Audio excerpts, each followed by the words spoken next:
My channel. कैसे हैं सभी? होगा आप लोग बहुत अच्छे होंगे फ्रेंड। तो इतना बारिश हो रहा है, इतना बारिश हो रहा है कि मैं आपसे क्या ही बताऊँ, हद से ज़्यादा बारिश हो रहा है फ्रेंड। और अभी हो रहा है शाम का टाइम। देखिए बारिश दिखाती हूँ मैं आपको, ये देखिए कंटिन्यू बारिश हो रहा है। मैं वेट कर रही थी रंजना का, लेकिन इतना बारिश हो रहा है, फिर उसको बोलने में मुझे अच्छा नहीं लग रहा था कि आप आओ।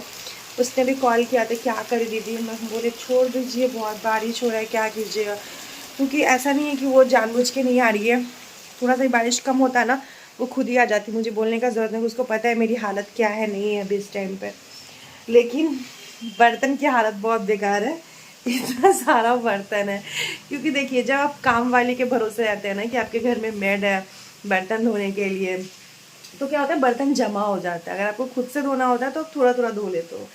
तो फिलहाल मुझे ये पूरा बर्तन जो है अभी धोना है, क्योंकि अभी शाम का भोग लगेगा गणपति बप्पा को। अच्छा मैं आपको गणपति बप्पा से तो दर्शन करवा दूँ, एक सेकेंड। तो ये देखिए हमारे गणपति बप्पा जी यहाँ है। सो टाइम 5:25 हो चुका है। फटाफट से क्विकली मुझे काम करना पड़ेगा, क्योंकि फिर मुझे नहाने भोग बनाना होगा। तो चलिए ज़्यादा बातें नहीं करते, ब्लॉग करते स्टार्ट। और मेरी शान को दिखा देती हूँ आपको। ईशान का भी वैसे सोया हुआ है, सोते हुए बच्चे को नहीं दिखाते हैं, बट ऐसे दो से दिखा दे रही हूँ। सो चलिए, तो मैं यहाँ पे जितना भी बर्तन था ना सारा बर्तन धोने लगी थी। और ऐसे तो देखिए डेली एक दो बर्तन तो हो ही जाता है तो धो लेते हैं, लेकिन बहुत सारा बर्तन जो होता है ना, तो वो रंजना आती है तभी बर्तन जो जितने भी है ना सारे बर्तन को वो साफ़ करती है। लेकिन कोई बात नहीं, आज ये एक मुझे काम मिला है करने के लिए। तो मैं फटाफट से सारे बर्तन जो है वो धो लूँगी। तो पहले जितने भी बर्तन थे सबको सिंक से मैंने निकाल लिया है धो के, और उसका जो भी जितना भी कचरे होता है ना वो सब मैंने क्लीन कर दूँगी। और अभी मुझे किचन की भी क्लीनिंग करनी है, क्योंकि देखिए दोपहर में लंच बनता है, सुबह में ब्रेकफास्ट बनता है, वो सबका बर्तन हो जाता है। हालांकि रंजना जो मेरी मेड है वो 2 टाइम आती है बर्तन धोने के लिए, सुबह में और शाम के टाइम पे। बट बर्तन तो इतना हो जाता है ना, तो सुबह नाश्ते का बर्तन अलग होता है, लंच का बर्तन अलग होता है, तो समझ ही सकते हैं कितना ज़्यादा बर्तन होता है। और अभी सारा बर्तन वर्तन धोने के बाद किचन की मैं अच्छे से साफ़ सफाई कर लूँगी, और उसके बाद मैं नहाने जाऊँगी और मुझे बनाना है भोग, तो भोग बनाऊँगी। आज भोग में मैं बहुत कुछ बनाने वाली हूँ, सो आप लोग वीडियो में बने रहिएगा, आप लोग के साथ मैं शेयर करूँगी। मौसम तो इतना अच्छा हो रहा है ना, मतलब ऐसे मौसम का ना हम लोगों को काफ़ी टाइम से वेट था कि ऐसा मौसम आए, और मतलब अच्छा लग रहा है मौसम। अभी 3 दिन से बारिश हो रहा है, मुझे इतना अच्छा लग रहा है, मैं को क्या बताऊँ। मुझे ना बारिश बहुत ज़्यादा पसंद है, बहुत ज़्यादा। धूप तो मुझे बिल्कुल पसंद नहीं है, लेकिन यही है कि धूप रहता है ना तो कपड़े वपड़े सुखाने में ना काफ़ी इजी रहता है। और बारिश होता है ना तो कपड़े सुखाने में बड़ा दिक्कत हो जाता है। ऐसे कि क्या करती हूँ मैं, मशीन में ना कपड़े लगा देती हूँ रात को, और फिर रूम में कपड़े जो है ना फैला देती हूँ। लेकिन ना धूप में जो कपड़ा सूखता है ना उस कपड़े का बात ही अलग होता है। तो अभी पता है बर्तन धोते धोते मेरे कमर में ना दर्द भी होने लगा था। उसके बाद जितने भी बर्तन वर्तन थे क्लीन करने के बाद अभी सिर्फ किचन में झाड़ू लगा लूँगी, क्योंकि टाइम बहुत ज़्यादा हो गया है। तो साँझ भरली में, जैसे हमारे इधर कहते हैं कि शाम का टाइम होता है ना, तो उस जैसे साँझ भरने और टाइम हो जाता है, दिया जलाने वाला टाइम, उस टाइम पे घर में झाड़ू नहीं लगाते हैं। तो मेरे पास टाइम बहुत कम था, तो इसीलिए मैं सिर्फ किचन में झाड़ू लगा लूँगी। किचन थोड़ा ज़्यादा गंदा लग रहा था, इस वजह से रूम वूम गंदा नहीं था वैसा। तो आज दिन है सैटरडे, और ये ब्लॉग आप लोगों को मंडे को देखने को मिलेगा, क्योंकि संडे को मैं कोई भी ब्लॉग पब्लिश नहीं करूँगी, क्योंकि एडिटिंग ही नहीं हो पाया था। और ये संडे के दिन मैं ब्लॉग जो है एडिट कर रही हूँ। हालांकि ये सैटरडे नाइट का ब्लॉग है। और गणपति बप्पा जी अभी जब तक आप लोग के पास वीडियो जाएगा ना, गणपति बप्पा जी का विसर्जन भी हो जाएगा। बहुत अच्छा लगा इस बार, तो 5 दिन हमने रखा था गणपति बप्पा को, तो बहुत ज़्यादा अच्छा लगा। घर में एक बहुत अच्छा सा पॉजिटिव वाइब था घर में। और उनके जाने के बाद ना समझ में नहीं आ रहा था कि मतलब क्या ही करूँ ना करूँ। ऐसे शाम में था कि शाम में उठो, फिर मतलब साफ़ सुथरा किचन करो, नहाना धोना, उसके बाद बप्पा के लिए भोग बनाना, ये सोचना कि क्या बनाना है आज तो बहुत अच्छा लग रहा था। बट कोई नहीं, अगले साल पापा फिर आएंगे, बहुत सारा खुशियाँ लेके आएंगे। तो बस यहाँ पे हमने गैस स्टोव को भी मैंने क्लीन कर लिया है। और गैस वैस साफ़ रहता है ना, तो वैसे वैसे भी आप लोग मेरी वीडियोस में देखते ही होंगे कि मैं खाना बनाती हूँ गैस वैस क्लीन करती हूँ, है ना, क्योंकि गैस स्टोव क्लीन रहता है ना तो सही रहता है। और एक बार ना मुझे ना इस गैस का ना डीप क्लीनिंग भी करवाना है। करवाना क्या, मतलब खुद से ही कर लूँगी मैं तो, लेकिन ना फिर हो नहीं पाता है। मैं सोच ही रही हूँ कब से कि ऐसे कर लूँ वैसे कर लूँ, लेकिन हो नहीं पाता है। और बस यहाँ किचन की जो क्लीनिंग है स्लैब का वो कर लेते हैं और नहा लेंगे। अभी तो बारिश इतना ज़्यादा हो रहा है ना, तो मैं ना जैसे कि गर्म पानी से नहाती हूँ तो गीज़र ऑन कर लेती हूँ फिर नहाती हूँ, क्योंकि ना इतना ज़्यादा ठंडा हवा चलता है और बारिश इतना ज़्यादा हो रहा है ना, अगर मैं ठंडे पानी से नहाऊंगी ना तो मेरे पूरे बॉडी में बहुत ज़्यादा पेन हो जाएगा। अभी 2 दिन पहले मेरे हाथ में इतना ज़्यादा पेन था, इतना ज़्यादा पेन था कि मैं बहुत मुश्किल से काम कर पा रही थी।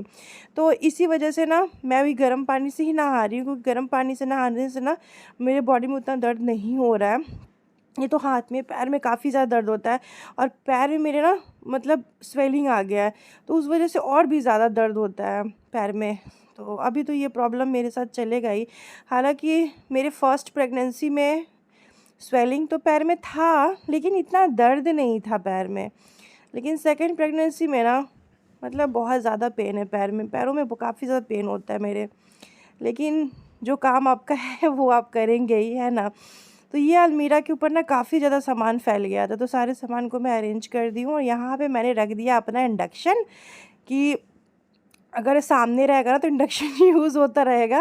और ऐसे क्या होता है ना कि इंडक्शन अंदर रखा रहता है ना तो फिर यूज़ नहीं होता, फिर जब गैस मेरा ख़त्म हो जाता है ना सिलेंडर, तब यूज़ होता है।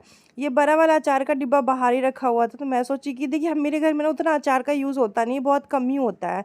तो इसीलिए मैं 2 डब्बा मेरा अचार, इस बार तो मैं अचार बनाई ही नहीं हूँ, ये सोच के नहीं बनाई कि वो भी मेरे घर में इतना यूज़ होता नहीं है। तो मैंने बस थोड़ा सा अचार बाहर निकाल लिया है और ये डब्बा मैं ऊपर रख दूँगी, क्योंकि ठंड का टाइम जब आता है ना तो अचार उस टाइम पे ख़त्म होता है। जिस टाइम धनिया पत्ता का चटनी ना ठंड के टाइम पे बहुत ज़्यादा बनता है। हालांकि मेरे घर में गर्मी में भी आप देखते हैं धनिया का चटनी बनता है, लेकिन ठंड के टाइम पे और भी ज़्यादा धनिया पत्ता का चटनी बनता है। तो उस टाइम पे क्या होता है ना कि ये अचार रख दो ना, तो चटनी जो होता है ना काफ़ी ज़्यादा टेस्टी होता है। तो ठंड के टाइम के लिए ना मैं आम का अचार बनाती हूँ कि ये बहुत ज़्यादा चटनी उस टाइम पे हमारे घर में ना बनता है। अभी यहाँ पे मैं भिंडी वंडी जो है वो धो लूँगी। मैं नहा ली हूँ, अभी देख सकते हैं मैंने कपड़े चेंज कर लिया है। तो मैं भी नहा के मैंने जस्ट ये वाला लूज़ वाला टी शर्ट पहन लिया है। और ये लूज़ वाला टी शर्ट सब ना मैंने अमेज़ोन से ही लिया है। और क्योंकि ना काफ़ी ज़्यादा कंफर्टेबल होता है इस टी शर्ट में, कि ऐसे ना सारा कपड़ा ना मेरे पेट पे टाइट हो रहा है, तो इसीलिए 2-3 टी शर्ट मैंने लिया है। तो बस यहाँ पे जो सामान है वो सब रख दूँगी और फटाफट से मैं भिंडी और परवल की जो कटिंग है वो कर लूँगी। तो अभी मैं बनाने वाली हूँ भिंडी की सब्ज़ी, परवल फ्राई और आलू डाल के पुलाव बनाऊँगी। तो आप लोग के साथ शेयर भी कर रही हूँ। तो आज के भोग में यही बनेगा, तो फटाफट से पहले मैं भिंडी की कटिंग कर लेती हूँ। पहले मैं सोची भिंडी की भुजिया बना लेती हूँ, भिंडी फ्राई करके। फिर मैंने कहा बिना प्याज का भुजिया तो नहीं अच्छा लगेगा। मैंने कहा चलो ठीक है, फिर इसको मसाले डाल के ना सब्ज़ी बना देंगे, क्योंकि भोग का जो सब्ज़ी होता है ना बिना प्याज लहसुन का ही होता है। तो बस यहाँ पे भिंडी जो भी है वो मैं कट कर लूँगी। और फिलहाल मेरा सारा काम हो चुका है, बस भोग बनाना है पप्पा के लिए, पप्पा को भोग चढ़ाना है। ऐसे तो मैं किचन में जब भी काम करती हूँ तो मैं चप्पल पहन के ही काम करती हूँ, बिना स्लीपर का मैं किचन में काम नहीं करती हूँ। लेकिन अभी मुझे भोग बनाना था ना, तो इसलिए ना मैं किचन में मतलब चप्पल नहीं पहनी हुई थी, स्लीपर नहीं पहन के मतलब काम कर रही थी। नहीं तो ऐसे ना मैं स्लीपर पहन के ही काम करती हूँ, क्योंकि मेरे पैरों में ना काफ़ी ज़्यादा दर्द होता है अगर मैं स्लीपर नहीं पहनती हूँ तो। इसीलिए मेरे रूम का ना स्लीपर मैंने अलग रखा है, मेरे घर का स्लीपर अलग है, बाहर का स्लीपर अलग है। तो ऐसे करके मैं यूज़ करती हूँ। सो यहाँ पे मैंने कढ़ाई चढ़ा दिया है और इसमें तेल डाल दूँगी और फटाफट से मैं भोग की तैयारी कर लूँगी। तो जैसे ही मैं भोग बना ही रही थी ना, तो रिशांग की ट्यूशन टीचर आ गई थी। उसके बाद ना मैं ना वीडियो शूट करना ही मेरे दिमाग से ना बिल्कुल निकल गया। और मतलब जब मैं भोग बना ली और जब मैं प्लेटिंग कर रही थी, तो मुझे याद आई कि अरे मैं तो ब्लॉग बना रही थी और मेरे दिमाग से कैसे स्लिप हो गया। क्योंकि रिशांग की ट्यूशन टीचर भी उस टाइम पे आ गई, थोड़ी देर के बाद पतिदेव भी आ गए। तो मेरे दिमाग से निकल गया, मैं दोनों से बात करते करते ही रह गई और फिर मैंने वीडियो ना शूट ही नहीं किया। और मैं सोची थी आप लोगों के साथ अच्छे से ना सब कुछ रेसिपी शेयर करूँगी, क्या क्या कैसे बना रही हूँ नहीं बना रही हूँ, सब कुछ शेयर करूँगी। लेकिन वही होता है ना कि फिर बातें करने लगो ना तो फिर दिमाग से ना सारी चीज़ें ना निकल जाता है। सेम मेरा ना वही प्रॉब्लम है कि मैं दिन भर तो अकेली रहती हूँ, तो फिर शाम के टाइम पे अगर बातें करने के लिए कोई मिल जाए तो फिर मैं दिमाग से निकल गया मेरे एकदम से कि अरे मैंने तो ब्लॉग भी स्टार्ट किया हुआ है। तो यहाँ पे मैंने भिंडी को फ्राई करने के लिए रखा था और साथ में मैं मसाले की भी तैयारी कर रही थी। उसके बाद ही ईशान की ट्यूशन टीचर आ गई, मैंने कैमरा ऑफ़ किया, उसके बाद मैंने ऑन ही नहीं किया। देखिए हमारा भोग बन के रेडी हो चुका है, बप्पा का भोग रेडी हो चुका है और अब बप्पा को लगाएंगे भोग। आप सोच रहे होंगे 2 प्लेटिंग क्यों है? तो एक प्लेटिंग मैं अपनी पूजा वाली मंदिर में रखूँगी और एक जो प्लेट है वो बप्पा को भोग लगाएंगे। तो आप लोग भी कमेंट में गणपति बप्पा ज़रूर लिखिएगा। आज का ब्लॉग इसी के साथ एंड करते हैं और आप लोग के साथ मिलते हैं नेक्स्ट व्लॉग में। तो हमारा शाम का आरती हो रहा है और ब्लॉग कैसा लगा कमेंट करके बताइएगा। थोड़ा सा ही पसंद आया, चैनल पे न्यू है तो सब्सक्राइब कर लीजिएगा। मिलते हैं आप लोग से नेक्स्ट व्लॉग में। Thank you so much for watching video guys, love you, take care. और यहाँ पे रिशांग कर रहा है आरती और इतना अच्छा रिशांग को लग रहा है ना, मैं वो क्या बताऊँ, बहुत ज़्यादा इंटरेस्टेड था इस बार ये। चलिए guys, bye, take care, love you, मिलते हो नेक्स्ट वीडियो में। Thank you so much for watching.